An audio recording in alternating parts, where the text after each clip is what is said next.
literally tried to record this podcast and got in such a massive argument that we couldn't record for the whole day. A gust of wind, men, could hit you in the wrong way. You're like, oh my gosh, we need to have sex tonight. Like, the goal isn't more sex, it's a relationship where sex actually means something again. And you can't feel close in the bedroom if you're like arguing in the living room. Men need an education in what is happening in a woman's body. Yes, God. Post-birth, nobody talked about that. I am surprised at how many men I talk to that still have an expectation that their sex life is supposed to be like they thought it would be before marriage. I think that's the enemy's lie, would like to get you to believe my husband will never change, my wife will never desire me, this is the season we're going to be in for the rest of our marriage, so maybe I should just fantasize about getting out. That is a lie from the enemy. Welcome back to the Intentional Parents Podcast, the hidden blockers of desire in marriage. Today we want to talk about the 3 things that are hidden blockers in your marriage, specifically regarding sex. And interestingly enough, we did a part 1 of this, and we didn't mean to ever do more than one part. Mm-hmm. But there was a lot of, communication and feedback that this was something that a lot of you wanted to hear more of or more thoughts on. And that's always really helpful. So thank you for doing that. And if this is helpful, and if you're like, hey, that's actually something I want to hear more of, please also let us know. Again, you can always email hello@intentionalparents.org or on social media. But Elizabeth and I are here to talk about this topic because it would be awkward to talk about that with your parents. Would you agree? Been there, done that. Yes, very awkward. If you listen to the first episode, did we talk about that? No, but that's a great story. Or maybe we did. I can't remember. And also want to say thank you to so many of you who have rated, subscribed, and even just left a comment. That is a gift. This helps the word get out in a huge way. And so when you do that, it actually lets more people know about the work we're doing with Intentional, and it's a huge gift. So thank you. Also, if you want to watch this stuff, go to YouTube. You can watch all of this. It's there just as a reminder. We have a lot of things that are happening, and there's going to be things that you'll be hearing throughout this episode. We obviously don't do any sort of advertisement except for letting you know what's happening with Intentional, and there's going to be some stuff you'll be hearing. So that's exciting. But I really want to talk about this from our conversation last time. So we had this conversation, and maybe some of you had the conversation, but nothing really changed. You listened to that last episode, and you're like, this is awesome. And even your spouse listened to it, and they were like, maybe that's awesome or not awesome. So wherever you land in this, this is a part 2-ish, but roughly, because we just want to kind of take the next layer. If you had these conversations and nothing really changed, we want to talk about things that can block us from actually stepping into some of this health. A lot of it's biblical, a lot of it's practical, a lot of it is tied to who you are, your nervous system, your family, your dynamic, your needs, all that stuff. So I've been saying a lot. Elizabeth, save us. What do you have today? What are some thoughts? I think even after doing that last episode, which was all about, a lot of it was about just how do we have conversations around the topic of sex that don't feel like pressure, where we can begin to speak the same language. And even in just a lot of the feedback we've gotten and conversations I've had, I was having another one last night, there seems to be like where the enemy loves to cause division in lots of ways in this area between couples. But one huge one does continue to seem to be in communication around it, in expectations around it, in all of these things that are like a couple layers beneath that we're not actually talking about, that actually are contributing factors to why this might be a hard, I hate the word misaligned because it's so overused right now, but I feel like it's the right one. Like where we're just misaligned, where we want to be on the same page. We want to be able to talk, but there's like all these barriers and it feels confusing. And so I think like we hope to bring maybe a little bit of clarity of like getting you talking and thinking a little bit deeper around what some of the things that are, get in the way and make this area hard. If that makes sense. Absolutely. And I think it's important to recognize that if you left the last episode and your goal was like to think through, hey, we were supposed to be more intimate. We were supposed to have more activity. That's not bad, but the goal isn't more sex. It's a relationship where sex actually means something again. And that is different. It's not just about frequency, like, oh, we did the thing. And the last episode specifically might not have helped. It might have actually just brought up stuff. So if that's you, where you were actually listening and you were like trying to have some of these conversations and they fell flat, or maybe you had them and it went great and you're like, okay, this is for anyone there and in between. And so we want to walk through some of these because in life, Elizabeth and I's experience, we have lots of stories that we could share. But in life in general, and how hard it is and how challenging it is to be alive, but also raise humans, and then any of the other dynamics, it's really heavy. Are you looking at me in an emotionally attractive way? Is this attractive to you? Or are you just listening intently? You're like looking at me in such a way, I'm like, I'm just listening to you. I'm trying to see where you're going to go next. I'm going to pause the episode. Just kidding. If we don't, come on, it's okay. So let's talk about, we're going to walk through this framework, 3 hidden blockers of desire. So we're going to walk through that because I think in that framework, there is a ton to unpack. And each of these points or ideas have multiple points and ideas because this is a very layered, issue is the wrong word. It's a layered part, and it is a tricky part, and it's a beautiful part of your relationship and your marriage. And it's one that is so easily, I mean, we have to work on this in so many different ways. And it's really tricky because so much of what happens outside of the bedroom affects what happens inside the bedroom, right? And so that is, I mean, almost 100%, we could say that that's the case. And so let's talk about the first one, and then we'll have a bunch. I'm excited to get into Ecclesiastes too. Ecclesiastes is so wise. But the first one of the first hidden blockers, and you probably know this, pretty obvious, but can be hidden to some, is emotional debt. Simply said, it's unresolved tension. When you have tension that you haven't worked through, haven't apologized for, haven't repaired from. I mean, right in this season, we're working through that right now. And if anyone thinks like, gosh, man, these guys got this figured out, like they're doing it. We start marriage counseling again when? In 2 weeks, 3 weeks, something like that? Yeah, it's on the books. And we went back because we literally tried to record this podcast and got in such a massive argument that we couldn't record for the whole day. And we're like, yeah, there's maybe time that we need to get some stuff. Pretty hard to authentically podcast when you have unresolved conflict. You never have ever said like, I want to slay him, but that energy was definitely felt like, but no, to say that like, I share that because actually that's an important detail to know. Like, we are in the middle of this and we don't come today as experts. We come as practitioners trying to figure it out with you. So here's some stuff that I know we're learning, but let's talk about that. Small hurts stack up. That's a big thing. I would love to talk about how unresolved conflict can lead to bitterness.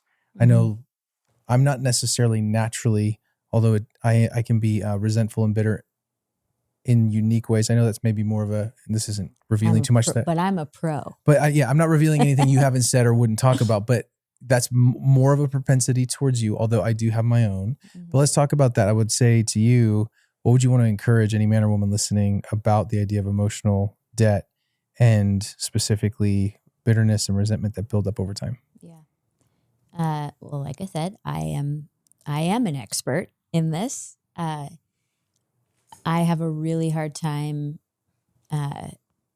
letting go of completely things that, like, if you haven't explicitly asked for forgiveness, named the thing very, very clearly, and apologized, it's hard for me to forgive and let go, which is not the type of forgiveness that is modeled for us by Jesus. And it's not the forgiveness that the scriptures talk about. And I know forgiveness is a tricky thing to talk about because I think, some people's minds go to, well, I'm just supposed to forget about anything that hurt me. I'm supposed to forget about what my spouse did. I'm supposed to forget about my parents who really wronged me, and I'm just supposed to forgive and immediate connection restored. And that's not actually how it works in real life, and it's not actually what it means. But I do think, and I'm learning this in real time, there are times when we just have to say, I'm going to choose to let that hurt go. And I'm talking about like the small things that become big things in a marriage. I'm not talking about... What's an example? because I think it's easy to Yeah. say that, but Yeah. I just, for the people listening, it could be hard to apply. So maybe Yeah. just Like one more layer. when your spouse is going through a really stressful season and they're being just really rude and short with you kind of over and over again. Your spouse? I said No, anybody's what? spouse. No, it's not your spouse. Keep going. To be able to say, no, like I know their true character, they're in a stressful season, and I'm going to choose to overlook that. And I mean, that's a small example. Think about like every marriage has the thing that's like, it's basically the same fight you have over and over again. Maybe it might be wearing different clothes that day, but underneath it, it's the same like root core issue. I think there are times, not all the time, and I'm not saying sweep things under the rug, but there are times when we have to just say, okay, this is who I married and he married me, and we might be having some version of this argument for a long time, but you know what? If this is like the one really hard thing, but we've got all these other parts of our marriage that are beautiful, I don't want to constantly get hung up on this one thing. Like really learning, our propensity is we're not a sweep it under the rug You and me, you're couple. saying. Yeah. Yep. And so I think That's maybe this another kind of pertains problem. more to those like us who it's like we will fight to the death to work everything out. And sometimes we just need to learn to overlook some things and choose to forgive. I think there can be the opposite problem when you want peace so bad that you just avoid. Then it erupts and explodes. There's only so long, or it just creates tons of distance. And so we have to speak honestly about the things that we need to forgive. But I do think there are times often, especially with our spouse, where we need to just say, you know what, I'm going to make a conscious choice to work towards forgiveness, because the Bible talks about a root of bitterness, and I think of like, that's so deep under the surface that you can't even see it's there until something sprouts up. And so to even just be looking like, where am I holding bitterness? I'll never forget a mentor of mine who has mentored hundreds of women, Jan Basinius. She talks about forgiveness constantly because she has spent decades now, lots and lots of decades, she's in her 70s, discipling and counseling women, praying with women, not just women, men and women. And she says that 9 times out of 10, the root of what that person is asking prayer for is some sort of lack of forgiveness. And to her, forgiveness is like the key that unlocks everything. And if you think about the gospel and you think about what Jesus did for us, it was his forgiveness, though we were not asking for it, that unlocked everything and that completely radically saved us. And if marriage is a picture of our relationship with God, that's what marriage is in the scriptures, is a beautiful picture, an earthly picture of the relationship that is possible with God. And if that's what he does for us over and over and over again, and it doesn't mean there aren't consequences for our sin. It doesn't mean there aren't consequences for ruptures in marriages that have to be repaired. But I do think we have to at least have a heart that says, I really want to actually forgive the small things that could lead to big things if I don't. Yeah. Well, and Jan specifically, their story is insane as well, which is not ours to share right now. And they share it publicly, but just infidelity and different things that she's had to forgive in a crazy way. And so just to say, she's not telling people something she's not living in every way. No, radically living. Yeah. But this affects your intimacy in so many different ways. And there's that scripture, which I think 1 billion books came out and teachings in the 80s and 90s about the little foxes. Yeah. But it is true. It's those tiny little things that end up usually chasing and burning down your marriage. It's not usually these big things. Now, of course, it can be, and we can all be very stupid. But the majority of people, it's the little things that never get dealt with or apologized for. And we've talked about this a ton. Like, repair is such a thing that I did not grow up with. My parents' dynamic was very different than a lot of people's for a lot of reasons, which I've shared in different spaces before. But I would just say that it is a very tricky thing when it has not been something you've had modeled. You had it modeled to you, actually, in a really good way. Actually, problematically in our relationship, because you expect me to apologize for things before I even feel like I need to say sorry, but before I actually even am sorry because I'm too mad.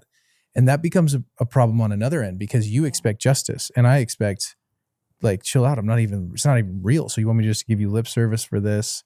And at the same time, the answer is no, you don't want that. And so that's a whole other podcast. Mm-hmm. But I would say maybe to just round out what you're saying as another story, because I think stories help more than just talking about the idea. Yeah. What I want to be to you is something that a friend was to me just the other day. And there was no way that you could have been this to me the other day because you were too mad at me and I was too mad at you and there's just been too much tension. So I'm not asking you, I would have never expected this of you in this season because I think that would have been an impossible thing. But the other day when we got derailed from doing this podcast because of our own ish, like I texted Chad. Chad's our executive director and he's a good friend. He's one of those guys. I get like emotional thinking about him actually. He's like a great friend. And I literally, it was so interesting because I was like, I have to call him and tell him, hey, the team is expecting podcasts. We have a whole team like lined up in various cities that are ready to edit these and do wonderful things and like do their jobs. They're balancing it for them. We were supposed to do 3 that day. We're supposed to do 3. And I have to call him like an idiot and be like, I know I'm going to have to tell him that this didn't happen. And I have to be honest about why. And trust me, like you guys can get, like we are not scared to be honest about the realness of our life. But there's still like an element where I'm like, this is embarrassing. This is annoying. This is frustrating. And it was frustrating. And so I voice memo him because obviously if you work with me, you have to have a sense of humor because if not, I will die and you will die too because humor is the thing that it's like such a love language to me. But I had to say like, I know that you're going to want to poke fun at me for this and you have every right to. I just can't even deal. Like I can't even deal with your disappointment on this. So I sent him a voice memo because I was like, I wanted him to have the context. And he literally just texted and said, hey, want to meet at our spot? And so in our spot's just this little place in Bend. And so we meet up and I process it. Like I get there and I'm expecting him to, like he should, like, hey, well, what's the plan? What are we going to do? I start to try to talk about it. He's like, no, like, no, we don't have to talk about any of this. No work stuff. Like, what's going on? Like, just wanted to talk about anything not this related and completely absorbed it, didn't make it a thing. Now, later he, as a responsible human, goes, so when are we going to get those at a different time? But I'm just saying to highlight that is actually something I want to be to you. I just don't always know how to with all those, like, because in marriage, you collect wounds, you collect pain, you collect these things happen even if you're trying to be the best version of yourself. You being a human around another human is going to cause damage. And if you don't have something to heal the damage, and repair and forgiveness that's the only true thing that heals those wounds, we can't do it. But I want to get to a place, and we haven't even talked about this privately, so sorry about this. But I think that's an example of, I want you to be able to say, I've had the hardest day, I've had the hardest thing, and to sincerely, with no like agenda, motive, or anything, just go, all right, I'm here. Cool. Yeah. I will say though, it's a little bit easier for a friend to do it that's not married to you and has none of those baggages and all that stuff. But even I think we can all connect, or at least relate with what I'm trying to say, is that if we can be that for one another in this arena of forgiveness, where it's like, hey, yeah, you totally missed it. You were an idiot. You were completely wrong. And we don't hold it. And we just go, love does cover a multitude of sins. And it doesn't mean that you excuse abuse and poor behavior and terrible. Like, that's not what we're saying. And please don't twist words. But there are so many things that are not even close to that level that we hold on to like they are. Yeah. And that's the stuff that will literally lead into emotional debt, which affects your intimacy on every level, emotionally, physically, spiritually, but especially your sex life. You are not wanting to be close to anybody when you don't feel safe. And you can't feel close in the bedroom if you're like arguing in the living room. It's not going to happen where it's like, well, let's just go upstairs and we'll be fine. It just doesn't work. And so be aware of, where's the emotional debt building up in your marriage, and where is it like something that you actually need to start paying down that debt. You need to start paying it off quickly with repair and forgiveness. But anything else, sweetie, before we go to some of the seasons stuff? Yeah, well, I want to be that for you too. And I like This was my idea. I want to be this. as you were talking, I was just thinking repair like that, forgiveness like that.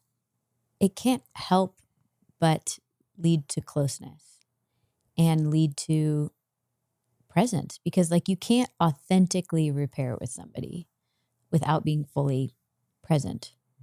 And I think it's so easy, these little things that become big things, they happen constantly while we're like going throughout our day, trying to have a strong marriage while also raising children and not having all this set aside time and the luxury of like really just getting to sit with each other and hear each other out without, I mean, for us, it's like constant knocks on the door and interruptions, as it is for so many. I'm thinking of all the people with little toddlers who, thankfully, younger kids go to bed earlier, so you have night times a little bit more, but you're exhausted. Sometimes. That depends, but when you put them down versus when they fall asleep, that Yeah, can be exactly. wildly distant from Exactly. one another.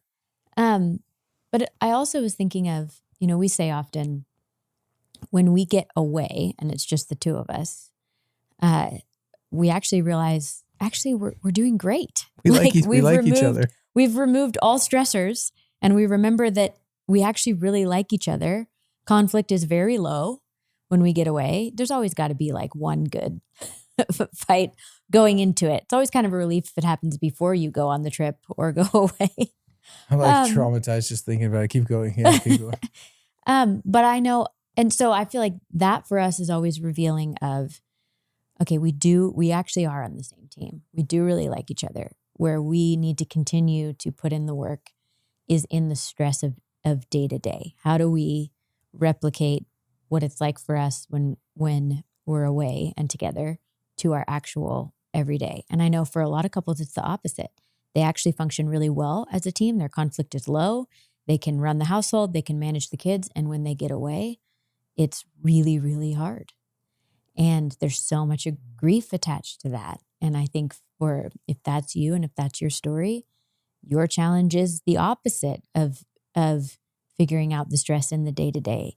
It's figuring out what's missing in the day-to-day that is leading us for all the hurts and resentments to rise as soon as the day-to-day is stripped away. And I feel like that's almost like a kind of like a state of the union. It kind of reveals a lot, not as a way to shame or to even feel discouraged by, but even to view, I mean, yes, it's discouraging, but to view even as like information, like, okay, here's a clear path of where we need to actually lean in, where maybe we're harboring resentment and bitterness. Does that make sense?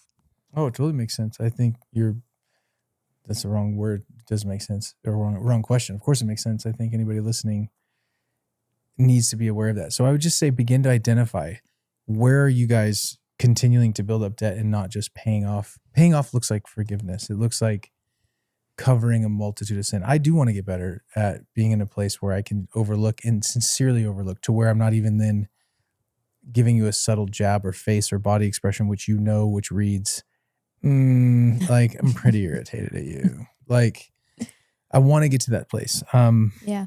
And we all have invitations to formation. That's ours for sure. So emotional debt, that can be the first hidden blocker. The second one, and honestly, this is going to probably hit, this will hit everyone for sure, but is seasons have changed, but expectation hasn't. So you get married, it's one kind of level of intimacy, interaction, stress, life, all of that. And then you get to kids and then job and career, and everyone has a different, entry point, age, stage, but there's a couple common things about life, that there's a seasonal rhythm to it. And usually upon getting married, unless you have a situation where you're, if it's a blended family or you have kids before you're married, like, you usually have these moments where you kind of have the lower amount of stress that you're going to have. And you get to have a version of frequency, intimacy, especially sexually, that maybe, and most likely you will not experience in the same exact way as seasons change. Here's the problem. We always go back to what it was as the ideal, and very often forget that everything has changed, but our expectation hasn't. And so we have to talk about seasons. Ecclesiastes is going to save us on this, because this is so biblical. But we're going to talk about postpartum, perimenopause, whole host of things. But do you want to read that? I can read it if you don't want to, but I don't First of want all, to. But did you ever think you would be saying postpartum and perimenopause into a microphone? when I think about the list of things I could have done with my life, these were two P words that I wasn't present to, but they are powerfully poignant, palpably. I don't know. I don't have any more P words. Yes. No, I didn't think so, but here we are. So yes, let's talk about Ecclesiastes though. And then let's kind of talk about some of the very tangible, gritty, day-to-day things that cause seasonal change and what that means for your sex life. Yeah. Well, I mean, it's a whole passage that so many of us are familiar with and so many of us don't have as like a framework in our life. It's just that scripture that talks about there is a time for everything, a season for every activity under the sun. And then that's when it goes on, time to be born, a time to plant, a time to kill, a time to tear down, a time to weep and a time to laugh, a time to mourn and a time to dance. It even says a time to embrace and a time to refrain from embracing, a time to search and a time to give up. I mean, it's just like, I encourage you to read it. It's Ecclesiastes 3, verses 1-8. And I think that is I know that is so true in our relationship with our spouse, and especially when it comes to intimacy. It's like, if we can't have a framework that there are seasons, then we are only going to be resentful. Because if our metric of success is, most of the time, it's not even always what it used to be, although maybe a little bit. Oftentimes, it's just what we thought it was going to be. And that is our metric for success. And we've not been, I think about I was just talking to somebody last night of all the things that should be covered in premarital counseling. That aren't. And then I was thinking, but we were also 21. Ooh. So would I have understood it or even really listened? I'm not Conceptually, maybe, but I feel like we almost need some sort of postnatal counseling. Yeah, and we're not going to create it. So if someone emails in, you do it. That's not our thing. But somebody guiding us through, hey, here's what's actually real. Here's what's about to happen to your wife's body. That's what I was talking to a friend last night. Of men need an education in what is happening in a woman's body. Yes, God. Post-birth. And how her brain is now forever altered and how her hormones are forever altered. And then, oh my gosh, perimenopause. Nobody talked about that. You just heard about women in their 60s would talk about menopause being so awful. Menopause is great because you're over all the fluctuating hormones. The bad part is perimenopause, where your hormones are drastically shifting. They're changing from day to day. And our poor husbands have zero education in what is happening. Most women don't know what's happening. We just know one day things are fine, and then one day things are very not fine. She's like, don't hard to touch identify which reason why. But maybe not to derail, because I actually want to talk about what research says about perimenopause and even just how that affects so many even listening. But the expectation piece, if I could just be so fair, I have the privilege of connecting with a lot of different dudes in different ages and stages. It's one of my favorite parts of what I get to do. At the same time, I am never, ever surprised at how many men, or maybe, let me rephrase that. I am surprised at how many men I talk to that still have an expectation that their sex life is supposed to be like they thought it would be before marriage. Yeah. Let me just say something very briefly, because I think this is just to the men. Ladies, please listen in. Your idea of sex is usually shaped and framed, especially nowadays, through pornography or through sexual fantasy. And those types of things, sexual fantasy and pornography both, are very terrible because they give you an element or an idea of what sex is without any of the relationship, the closeness, expectation. And they're, in all of them, the idea is you're in charge and somebody is kind of like your subservient thing that you get to use at your disposal the way you think. I'm saying this because men get into marriage and sex is complicated. It's emotional. It's tied to deep emotions. It's tied to oh, I don't get to do what I want, when I want, how I want. Oh, she doesn't like that position. Oh, she doesn't like how that feels. Like there's, to be fair, disappointment for a lot of men because they're like, wait. I thought I was signing up for a certain level of sex and a certain sex life that I really, really personally enjoyed. And I just have to say so clearly, you are not entitled to the sex life that you expected. In many ways, you have got to come to grips that you are not entitled to have a very particular type of sex life that you want. Now, being close with your spouse, having sexual intimacy, being close, having like health and consistency in that is very important. But where I see a lot of guys get hung up, and if this is all foreign to you, honey, I don't think it is, but they get hung up in the fact, like, I've heard men say, well, if I'm marrying one woman forever, like I want to have a certain type of sex life.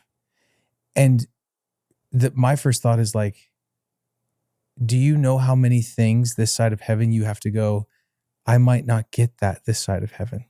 I might not get the types of frequency that I'd hope for, or get the types of do the types of things that I'd wish I would with my spouse, because either A, she doesn't like it, it's not enjoyable, it's not even something that's on our radar, or whatever. I'm saying all this to say, like, I think you have to properly, with the Spirit, get in touch with the fact that you're not entitled to the sex life that you want or even hope for, that your sex life is what it is, and you have to be grateful and have to be aware and communicate with your spouse. And I don't mean have to be grateful like you should be just blessed that she even is sleeping with you. I don't mean that, and I hope it doesn't come across that way. I'm saying for the places in your marriage or specifically your sex life that you're disappointed, you need to bring those to God, and those are invitations to formation as well. It's like there might be times when you think, yeah, I might never have this kind of sex life this side of heaven. Now, I don't know what that means post-heaven, right? Because then you have to tell us, are we all having sex in heaven? Like, what's happening? That's an interesting thought. But what I'm trying to highlight is like, that also plays massively into how you feel about your sex life. And it plays massively into the seasons that change. Because when your wife is like, hey, I'm happy to do this, but like, she's, for all the reasons you just mentioned, plus 10 more that we're going to talk about, is not actually feeling it. Like, she's not feeling it because she's physically, emotionally, mentally it's not even there for her right then. So the fact that she's still like, hey, let's still engage in this thing, even though I'm not like hyper into it, that's still good. Like, we have to know that's still really good. That's beautiful. Yeah. It's noble. It's amazing. It's also like, I know that as I'm saying this, people are like all over, like, oh, it's triggering here and here and here. I know. The bigger picture is grieve the disappointments that you have in your relationship. And don't always bring them to your spouse. I don't even think it's always healthy to be like, sweetheart, I'm sorry. Like, I thought you would be this kind of person in the bedroom, whatever that means. I don't even know how you kind of frame that. I don't think that's always helpful either. I do think you need to talk to trusted friends, therapists, and I think you need to like bring that to God and share your disappointments with him and delight in the wife that God's given you, men. So there's a lot that I said there. I think that's really good. And I think that's across the board in all of our life, right? Which we talk about a lot of, like, it's our unfaced and unaccepted disappointments that lead to just that constant low grade frustration and lack of gratitude. And don't ground us in the life we actually have. They attempt to keep us longing for this life that we thought we were going to have, thought we were owed, thought we should have because it seems like so-and-so has. And what I hear you saying is like, allow yourself to grieve and process those disappointments so that you can look at the life you actually have, the wife you actually have, the sex life you actually have. And it doesn't mean be hopeless that it could never get better. I think the beautiful thing about marriage is that sex might be one way when you first get married. 20 years in, it's going to look very different, but in so many ways better because there's such a deeper intimacy and knowing of each other. And we overlook that, of like the things that maybe felt awkward before or we felt insecure. 20 years in, those things are kind of not there in the same way. There's so many things I want to say that I won't, but like just so many. Thank you.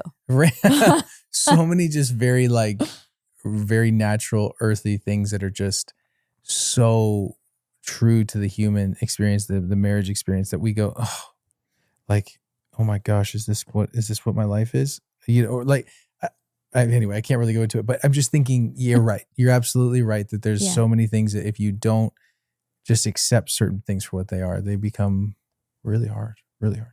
Yeah. But I think when you can look at your actual life and choose to look at your spouse and actually look at the things that you're thankful for, it changes your whole perspective in every area of your relationship. When you can be looking for the parts that are going really well, the things you do love about your spouse, it's incredibly helpful, and it's hard to do when life is moving really fast. But yeah, I just think we have to be willing to look honestly at the season we're in and find a way to talk about it together. Yeah. And I think women especially, oftentimes because we haven't been educated in what is happening with our body, and we are like grieving what's happening, and Yeah. we're like suffering through all the change in hormones.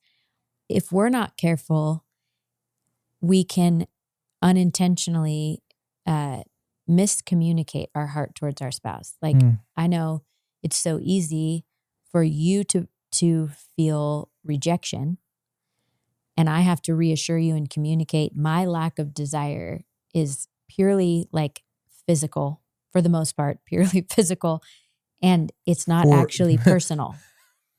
Not physical, like she can't stand the bod, but physical, like her body is not biological. her Is that a better word? Biological things that are just happening in feeling my real discouraged here. No, It's just biological the body. in me, not personal to you. But I have to reassure you, it does not mean I don't love and care for you. It does not mean that I can't have desire. It just means that it's not, the flame is not lit currently. Well, but can we talk about that for a second? Because perimenopause and postpartum, and that's where a lot of anyone listening is going to be landing. Those are really interesting stages where desire completely shifts for women. I've been in this season as well. And, maybe there was a time where your wife was like wanting sex a lot more, men. And now she's like, I literally don't even think about it or need it because of these different factors that we just mentioned. And again, it doesn't mean that it's you, but that is ladies, you got to hear me on this. That is such a visceral, hard turn for your husband if there's not communication around it. Yeah. And even the communication of like, hey, listen, I'm not going to necessarily think about this as much as you are, but like, I'm happy to respond. Like if this is something you want to talk about for tonight or whatever, like it doesn't always have to be super negative. I say, learn how to talk about it, communicate about the fact, like, is it that you really cannot handle intimacy at that moment? Or is it something deeper or different? But I will say it's so interesting because you communicating that, you have to do it often. I mean, we've been married 20 years and there's just those moments where it's like, is this something to do with me? And you're quick to say like, no, here's where my body's at. Here's where I'm at. Here's the stress and pressure of life, how much that plays on libido of both spouses. It's huge. And I think it's really important for you to say that to me, to remind me of that, because if not, it is so easy to take personal. And it's okay to have differences in this. And I would say to the women, don't wait until you feel like it. Don't unintentionally deprive your husband because you want it to just be totally authentic and you want to feel like it. I'll speak. It's weird to speak. Are you going to be like, I've never felt like it? Please don't say that. Please don't say that. Please do not say that. I can't deal with that. No, but I know a lot of women who are waiting to feel like it, and they've not been intimate with their spouse for a year or two, or it's been 6 months. Really, really damaging. Yeah. And I do think that for most women, if you're in that season where you're just like, I really don't feel like it, if you have been able to work anything out you need to emotionally with your spouse, if you and your spouse are in an okay place emotionally, not perfect, but okay place emotionally, if there's open communication and you just say to your spouse, okay, but I'm willing to try. And if your spouse is patient with you and is willing to take the time to help you try, most women can get there. And so I think I hear so often men being frustrated that their wives don't initiate. I think if you are in that season of postpartum or perimenopause, and if you are in the, I don't know, what is it with perimenopause? It's like at least 50% 40 to experience a 50%. drastic Yeah. dip in their sexual desire. That number feels low for me. I feel like Yeah. When you talk, that's probably higher. I don't know, but I didn't do the study. I think for most who are in that place, if you can communicate with your husband, this is what's happening. This might not be a season where I can authentically initiate, but I am willing to attempt to Yes. respond. That's that idea of like serving one another and understanding where each other are at. I think of Colossians 3:12, clothe yourself with compassion, kindness, humility, gentleness, and patience. And that idea of compassion, another translation is to be strong-hearted, like strong-hearted towards each other. And I think of like when you're in that season, and I'll just say we're in that season, compassion looks like you understanding what that's like for me and being willing to initiate and to serve me. And compassion for me, being in that state looks like being open to just trying and seeing if I can get there. Like it's serving you each always just other. give me a challenge, and I always got to win. So I'm just telling you, like, just give me. No, I but just need like a that little idea, window. that idea of serving each other. And Yes, it does big not time. mean that the wife just has to like No, never. just rally every time. Like No, there is service to each other. And Yeah. I think it's so easy for unintentionally the woman to end up completely in the driver's seat because it's her body that feels the lack of desire. Yes. And I think we as women have to recognize it is a give and take, and we can work together. It's that idea of being together as a team. This is an area where you have to learn to work together. Yes, absolutely. And the only way to do that is to shed the ideals and the expectations of either what it used to be or what you thought it was going to be, and say, but this is what it is right now. Yes. And I still want to have a sex life in this season of my marriage. That's still really important. So how are we going to work as a team now? Very well said. This is the part where wives, if you're like, what part should I share with my husband? What I'm about to say might be very helpful. So I'm just going to say this. If you're going to send a part, send this part. And here's the part. Men, we are often by nature initiators, or that's kind of where we land. Not everyone. So please forgive that, overt. Maybe someone's not that's listening, maybe one person, but in general, men initiate. Women are very responsive, especially through perimenopause, especially in postpartum. Your wife might not feel like that. I mean, you could, a gust of wind, men could hit you in the wrong way. You're like, oh my gosh, we need to have sex tonight. Like you can be most men from 0 to 100 in a minute. You can literally, all she would have to be like is, you ready to go? And you'd be like, I'm there. Like the majority of men, that's where they land. That's very different for women. We have to understand that. And if we can understand that women are primarily responsive, so maybe she doesn't feel like in the mood through communication sitting on the couch when there's a bunch of stuff happening, but that's where you have the conversation and it is a responsive thing. So she'll feel in the mood once you guys start the process, commit to it. So one of the things that we do, which is very helpful, this is very practical, is like we have times when we know we're going to connect, when we're going to have sex, when we're going to make love, because those moments you might not, I mean, I would imagine you don't say it and I'm thankful you don't, but I'd imagine 90% of the time you're not like, at this exact second, I am needing this. Don't you dare say 100. I see your face. No comment. I see your face. Don't even do it. But then upon the whole process and beginning to get into it, there is a responsiveness, then there is enjoyment, but it's not like the same way. And so you don't have to crucify each other for that difference, but learn how each other work. And then the other thing is to say, how can you make this something that she can actually step into and transition from? We have a lot of these types of talks, and I want to be the first to say, I do not do this great at all. Like I try, and there's times when I do excellent at it, and there's times when I fail miserably.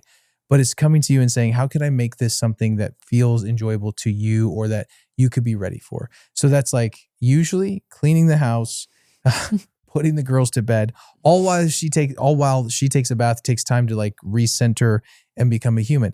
Now, if that's the cost of admission, I'll clean all day. Like I'll put the kids to bed every night. Like most men would, but I think just even having that communication, like, sweetie, how can I help you be in a place where you want to try this? I think that's actually the bigger thing. And also the expectation that both parties need to have orgasms every single time. I think that is a burden that sometimes you do not have to hold. I think, again, is how do you serve one another? Sometimes closeness can just be closeness.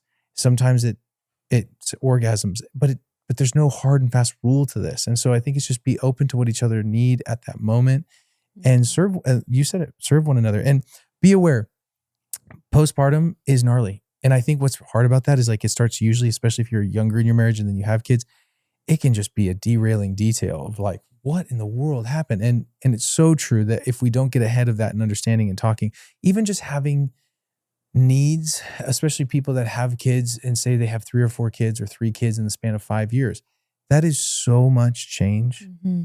I mean, it is hard to even calculate how every single part of you as a human and in your relationship has a new need, expectation, and change. And so be gracious with one another, be kind, try this stuff, begin to communicate. Just even say, if you're here, you're like, I just want to start talking about how we can like work on our emotional debt. And maybe even just one last thing before we go to the last one is just find the season that you're in and name it. We are in, maybe it's postpartum, maybe you're in perimenopause. And I don't mean sex life. I mean, your life as a whole.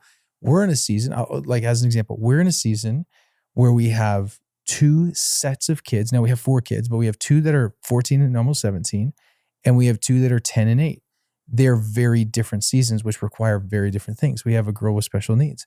You have a ton of health stuff, which is a revolving door of like, you don't know what's going on. And at any moment, things get worse, usually not better. We have growing responsibilities for work. We have ministry that we're doing. We're doing things that we love. That also feels like we can't do all the things that are coming at us. So our stage of life, we're 40, we're right smack in the middle of midlife, where the generation above us and below us is depending upon us in a huge way. And I would say for us to name the season of like, yeah, that makes, like when you name all that, like our season's pretty intense. And so we have to make space and time for one another. If not, it's not going to just naturally come. We have just far too many things that could swallow us whole in the sense of our life. And so we have to name that. We have to describe that. So anyway, we can move on, but I hear you say, name your season and talk about name it. And talk about it often. I think you don't just talk about it once your first time go around postpartum. If you're pregnant with the second, start talking about it now. What's our plan postpartum? How are we going to stay connected? I think that's a really good question to ask each other. How are we going to stay connected? Our life's about to change. Our life just did change, or whatever it is. How are we going to stay connected in this season? I think is a really good question. Last one, the last hidden blocker of intimacy. Again, this is big, is roommate energy. When you How Gen Z of us for naming the third energy. thing. Kids would be so freaking proud. That slaps kids, doesn't it? Low High key. key. Low key Low key? slaps. Low key Yeah, we're not slaps. trying to, we don't want to be high key anything. I mean, low key, we're being humble about it. I would just say, I have so many things I'm not saying. I'm so proud of The me kids right just now. told me the other day, goat is out. Calling somebody the goat. Yeah, That's out. It's dumb. Yeah. At this point, you can't say it anymore, and you will be lost. Parents, listen You're to this. still the goat in my Yeah, eyes. don't even. The problem is you don't think that. Secondly, I do. It just sounds. Do you think I'm the weird greatest of coming all out of time? my- You're way too honest to even believe that gnarliness. No, that's not true.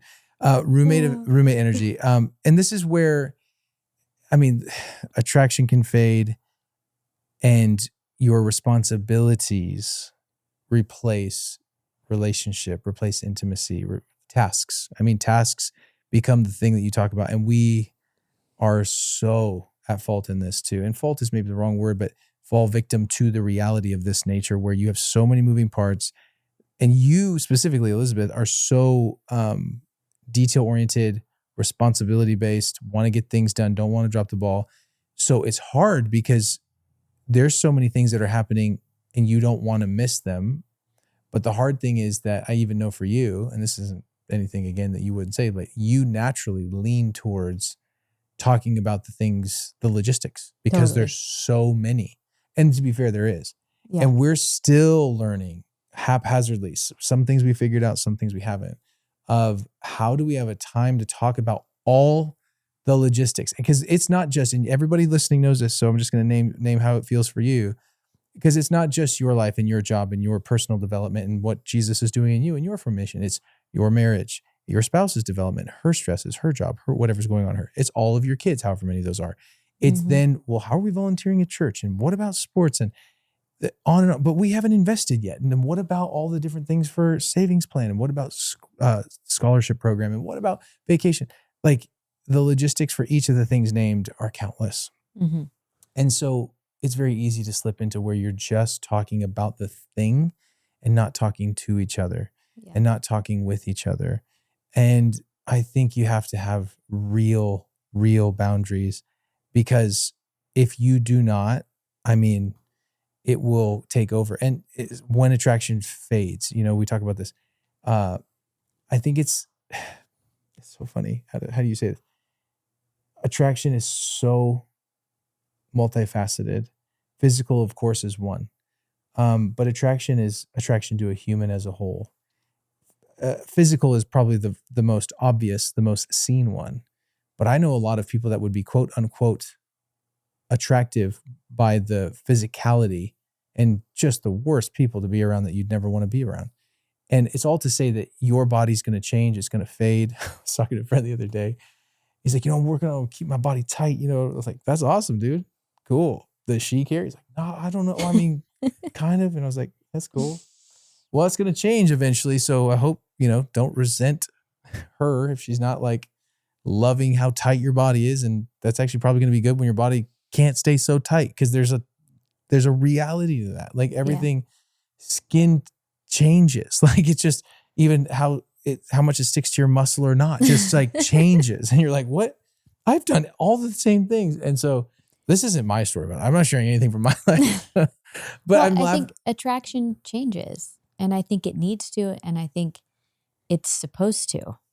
And I think there is a beauty of depth of marriage over time where it becomes less about physical attraction. Not that physical attraction isn't there, but physical attraction is like the driving factor that brings us together usually. Most of the time, yeah. But the emotional attraction, hopefully, as we're both growing together towards Jesus, the emotional attraction is what shifts and grows and brings us together. And I think we have to have moments where we can pause and just like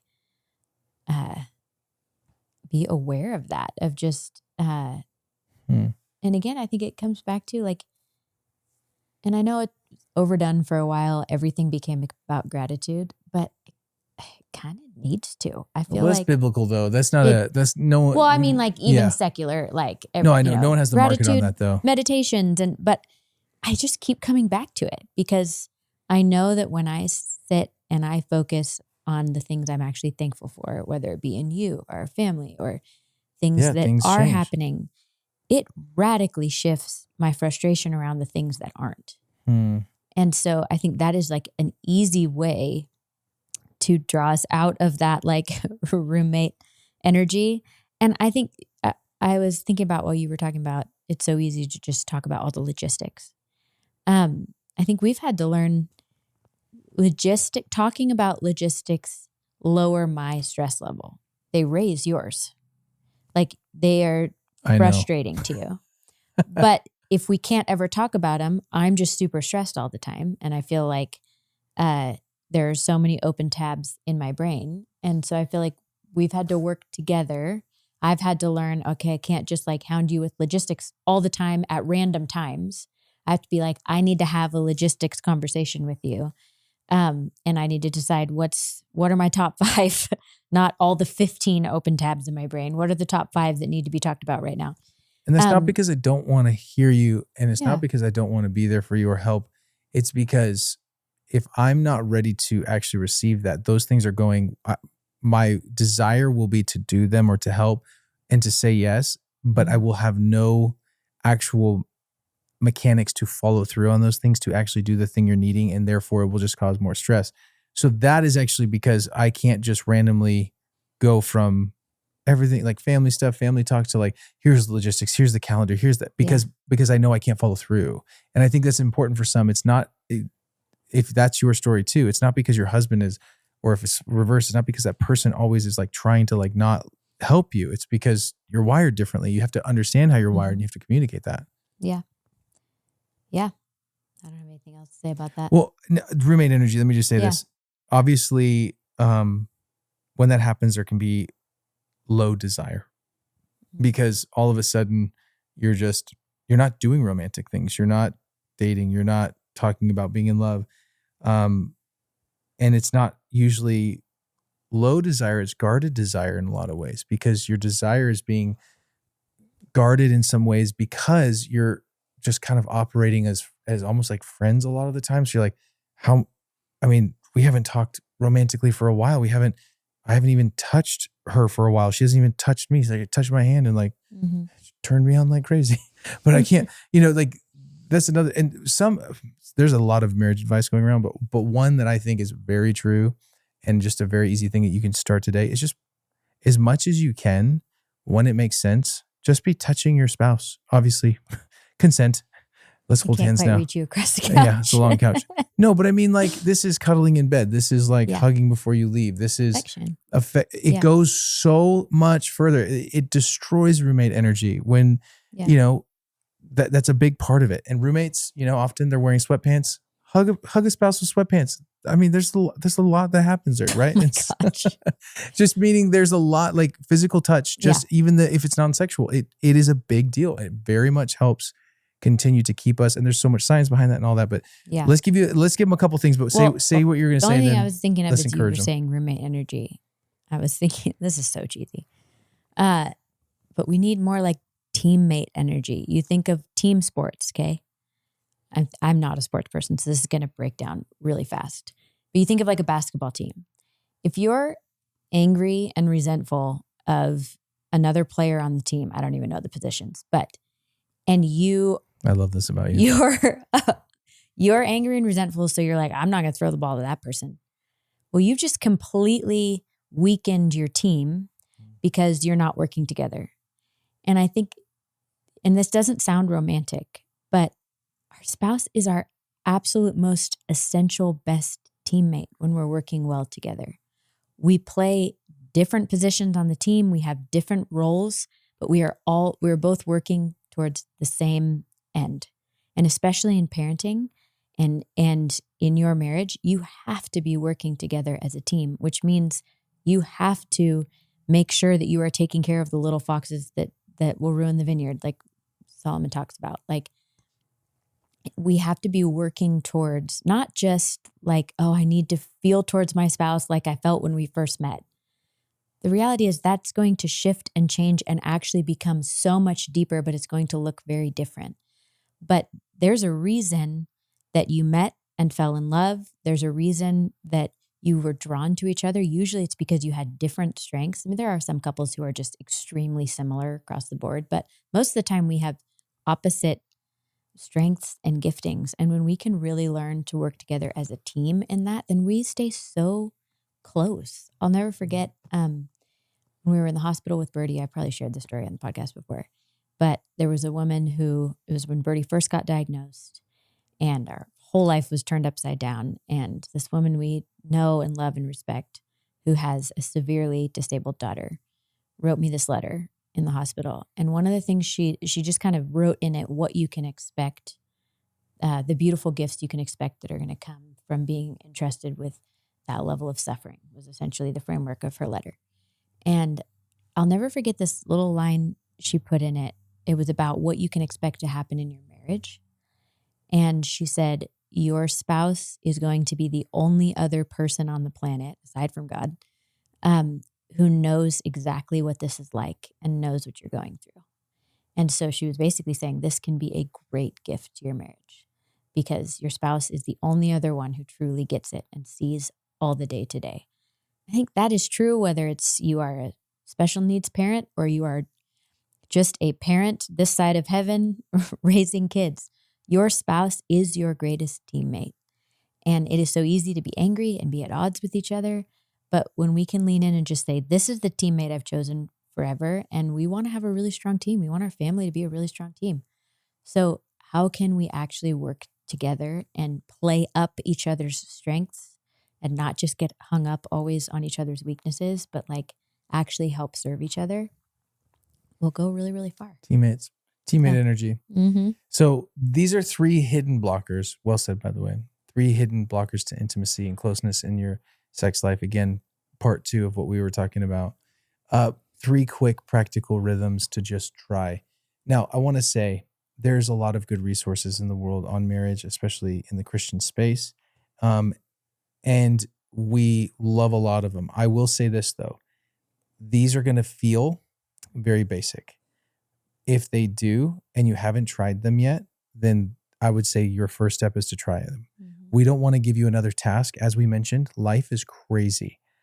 Our hope with these 3 quick things that we're going to give you are 3 things that you can do right now today, you can do tomorrow, and it's a very realistic, it's not an extra thing, it's not an extra burden, it's not an extra task. It's something that honestly moves the needle so far with very little effort. And so could you go take a masterclass on your potential Enneagram type and attachment style? Yes. And I think when you have time and space, you should.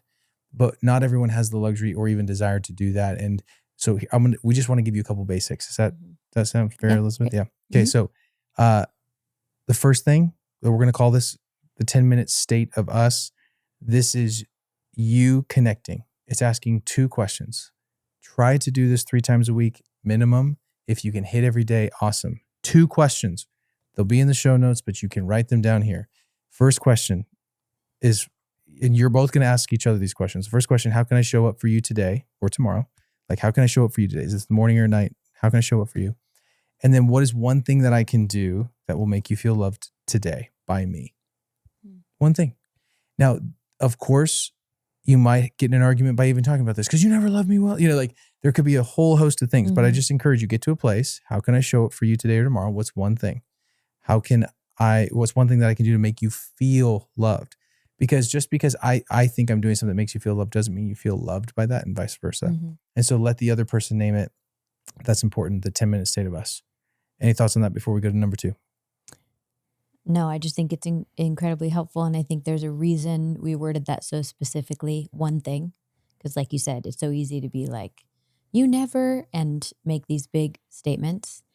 But we all have the ability to practice self-control and just start with one thing. And I love what you said about just try. Like even this, don't just try it once. Try it every day for a week and see. Does it move the needle? See if it moves the needle. Yeah. And the needle being moved might just be that you feel like you're finally talking about stuff, or you feel a little bit closer, or you actually see your spouse's heart towards you and not what you thought it was. Mm-hmm. And if you can't do it every day, do it once. Do it one time a week. Yeah. Love it. So the first one, the 10-minute state of us. Second, repair within 24 hours. Stuff happens. Letting things go day over day over day is destructive to you. It's destructive to your spouse. It's destructive for your kids. Yeah. You need to work towards repair. That might mean you have to say no to other things. That might mean that you need to create ample time to work through some of the stuff. The quicker you can move to repair, the better it will be for you. Repair is foreplay for your marriage. And I could not agree more with that idea. Like, it is so true that repair is the thing that heals your marriage and begins to help intimacy. So don't let it linger. Do a good job of quickly own your part. I know something that we do is when we get too frustrated with one another and we can't actually talk to each other. And I'm sure there's therapists listening to this, they're pretty messed up. Don't disagree with you. We know our appointment's in 3 weeks. Yeah. We do voice memos because it forces the other person to listen and forces us to not interrupt. And that's something we do. And it's actually very helpful. So take that as a help if that's helpful. And then third one, and very simple, rebuild playfulness. Moments of flirting, humor, lightness. Desire grows when you're laughing. I mean, when you're laughing, because at the end of the day, I married you because I liked you. It wasn't just attraction.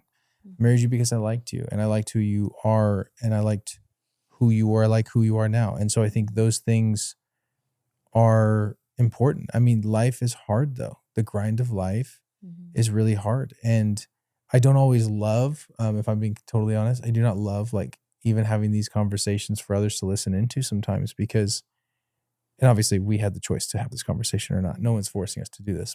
I mean, sometimes it's just very hard being in the line of work that we are while our own situation being just not it's not straightforward. It's very complex. And I think sometimes there's those moments where I would feel personally so much better if I get to come to this podcast and just say to everyone today, here's just a few things that we do, and we are just killing it. It's incredible. As the kids say, we are slaying.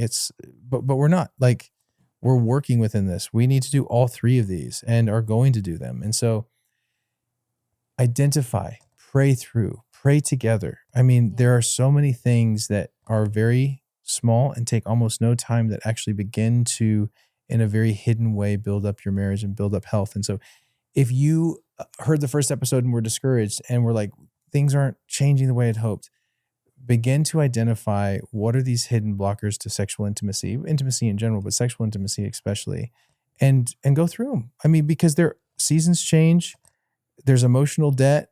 There are so many things happening when you are covering details. You can have that roommate energy. Find them, identify them, and pray that God would help. Yeah. And one thing at a time.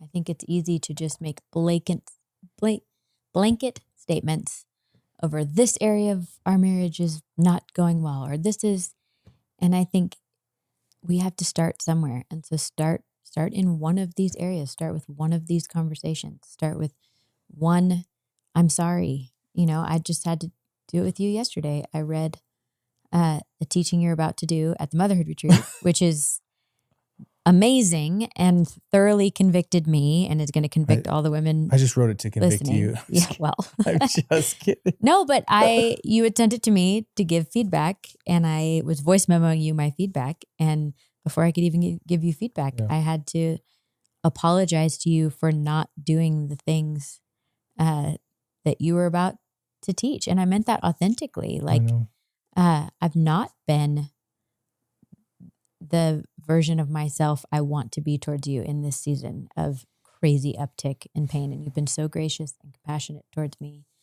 in the midst of it. But not fully, but thank you for saying that. Love covers a multitude of sins.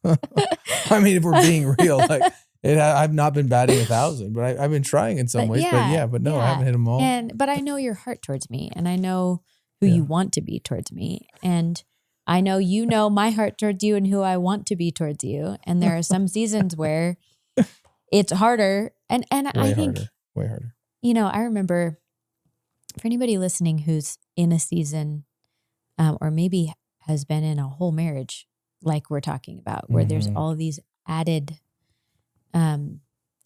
factors. I mean, the divorce rate for special needs parents, last I looked, it was like 91% or something. It's crazy high. Even if it's 80, it's high. Yeah. And that's just very real. That's something that's not a season. That is our journey of parenthood. And then you add chronic illness on top of it. And mine, as you said, has just steadily been getting worse. And all of these factors that add these stressors that can easily, all of a sudden you realize, man, we're not operating it in with that teammate energy that we want to. And I think those are the moments when you have that awareness of, man, this is not actually how I want to be towards my spouse. Those are the moments to stop and say, that's not how I want to be towards you. I really do. I see it, and I just be patient with me.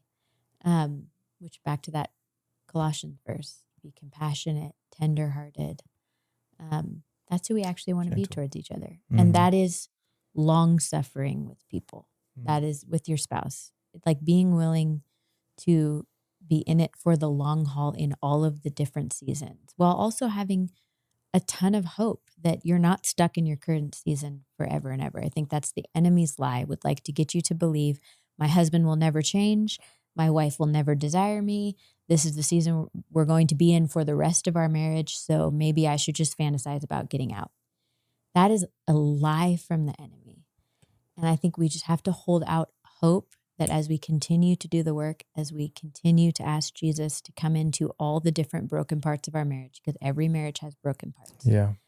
And we ask him to radically heal and redeem. How many stories have you heard of people in their old age who are telling stories of what God brought them through in their marriage? marriage, and they're madly in love, and they're holding each other's hand, and their marriage looks very different than they ever thought it would, but they're telling stories of God's faithfulness. I think that command in the scripture that is like the second most frequent command in the scripture, to remember. I think we need to remember those stories. We need to have those types of mentors in our lives. Mm-hmm. Well, if you've listened all the way through, that's incredible. And I'll just say this. If you want us to do a part 3, email hello@intentionalparents.org. Let us know. And I mean, that's just the reward for anyone that would listen all the way till the end. I know some of, even messaged in about doing a particular episode on chronic illness and intimacy and marriage. And that might be something we do. Obviously that's not everyone's story, but yeah, we can definitely talk about that. But thanks for just listening along and following along. And we do pray that this helps you and opens up beautiful conversations, and truly take these things, pray them in, ask for the Spirit's help. And your marriage is not going to be perfect, but we do believe it will be far, far better.